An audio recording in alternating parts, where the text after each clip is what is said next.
നമുക്ക് കുറച്ചധികം പുറകെ നിന്ന് പറഞ്ഞു തുടങ്ങാം. ഇരുട്ട്, അതിൽ നിന്നാണ് തുടക്കം. 13.7 ബില്യൺ വർഷങ്ങൾക്ക് മുമ്പ് ഇരുട്ട് മാത്രമായിരുന്നു ഈ പ്രപഞ്ചത്തിൽ. പിന്നീട് ഒരു പൊട്ടിത്തെറിയിലൂടെ എല്ലാത്തിനും തുടക്കം കുറിക്കുന്നു.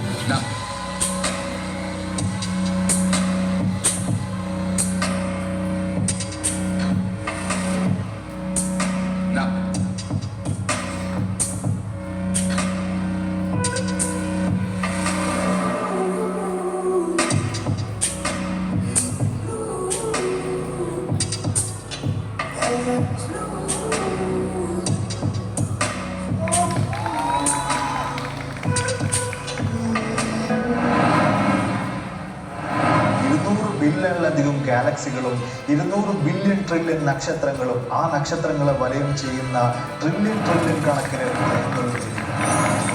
മിൽക്കി വേ ഗാലക്സിയും അതിലെ 400 ബില്യൺ നക്ഷത്രങ്ങളിലൊന്നായി സൂര്യനും അതിനെ ചുറ്റുന്ന നമ്മുടെ ഭൂമിയും ഉണ്ടാകുന്നു. ഇന്ന് ഭൂമിക്ക് പ്രായം 4.5 ബില്യൺ വർഷങ്ങളാണ്.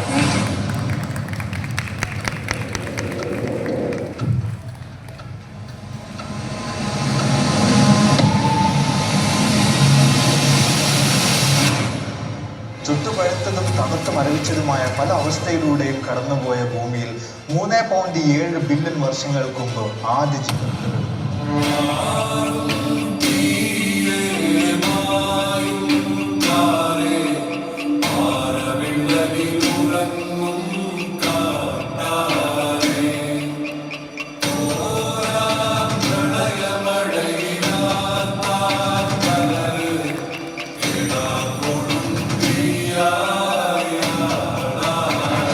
പരിണാമത്തിന്റെ കാലമായിരുന്നു.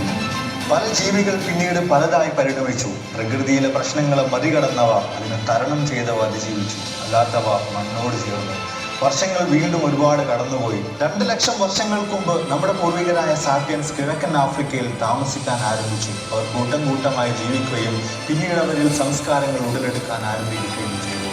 ആദ്യകാല മനുഷ്യരിലും ആദ്യം ഉടലെടുത്തത് ചോദ്യങ്ങൾ തന്നെയായിരുന്നു.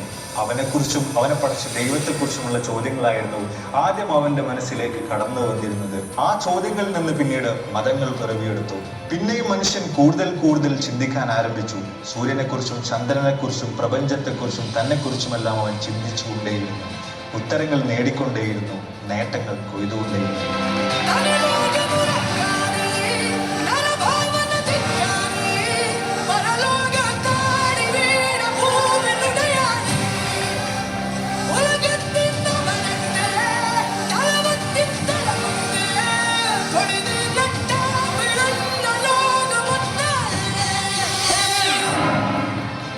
കാലചക്രം ഒരുപാട് മുമ്പോട്ട് തന്നെ നീങ്ങി. യുഗങ്ങളിൽ എപ്പോഴോ സ്വാർത്ഥനായി മാറിയ മനുഷ്യൻ പരസ്പരം കലഹിക്കാനും രക്തച്ചാലുകൾ തീർക്കാനും തുടങ്ങി. വർണ്ണവും മതവും ജാതിയും ഭാഷയും എല്ലാം അതിൻ്റെ ചില കാരണങ്ങളായി. ഇന്നും അത് തുടർന്നുകൊണ്ടേയിരിക്കുന്നു.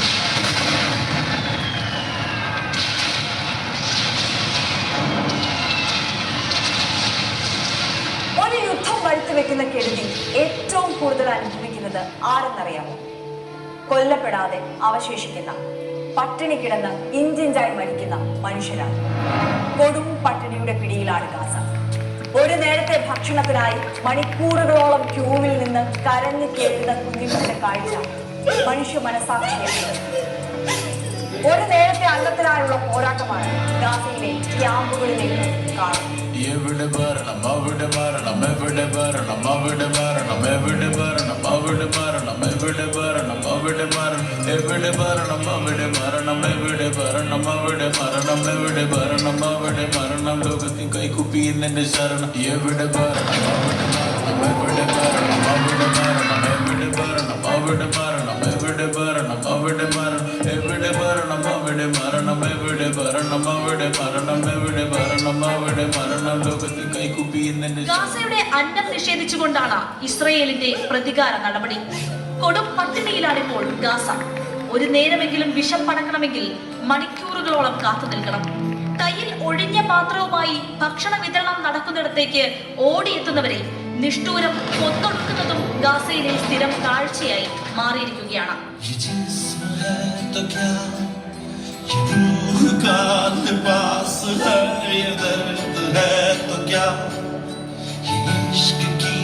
तलाश है फना किया मुझे ये चाहने की आस ने धरा धरा शिकस्त ही हुआ ഭയം പട്ടിണിയേക്കാൾ വലുതാണ് അല്ലെന്ന് സ്വന്തം ജീവിതത്തിലൂടെ ലോകത്തോട് വിളിച്ചു പറയുകയാണ് ഗാസയിലെ ജനങ്ങൾ.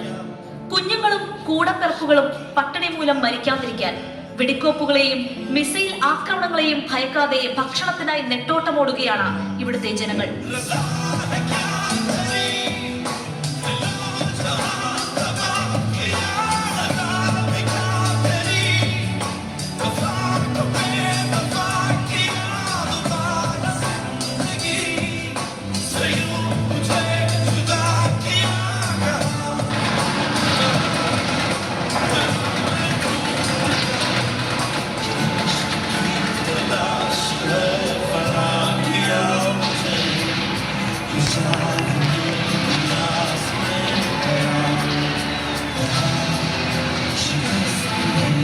ഒരിക്കൽ കൂടി പറയട്ടെ, പട്ടിണിയേക്കാൾ വലുതല്ല മറ്റൊന്നും. ഈ ലോകം ഇരുട്ടിൽ നിന്ന് തുടങ്ങി വെളിച്ചത്തിലേക്കാണ് പോകേണ്ടത്. പക്ഷേ ഇന്ന് യുദ്ധം എന്ന അന്ധകാരം മനുഷ്യജീവിതത്തെ വീണ്ടും വിഴുങ്ങുകയാണ്. നിങ്ങൾ ഓർക്കുക, വിശപ്പിനേക്കാൾ വലുതായി മറ്റൊന്നുമില്ല. യുദ്ധം ബാക്കി വയ്ക്കുന്നതും അതുതന്നെയാണ്. ചരിത്രത്തിലേക്ക് ദുഃഖങ്ങൾ മാത്രം അവശേഷിപ്പിക്കുന്ന ഈ ചോരക്കളി ബാക്കി വയ്ക്കുന്നത് എന്താണ്? വിശന്നു മരിക്കുന്ന 10,000-കണക്കിന് കുട്ടികളുടെ മുഖങ്ങളാണ്. ഇരുട്ടിലേക്കല്ല നമ്മുടെ യാത്ര തുടരേണ്ടത്. ആ കുരുന്നുകൾക്ക് സ്വാതന്ത്ര്യം നൽകും.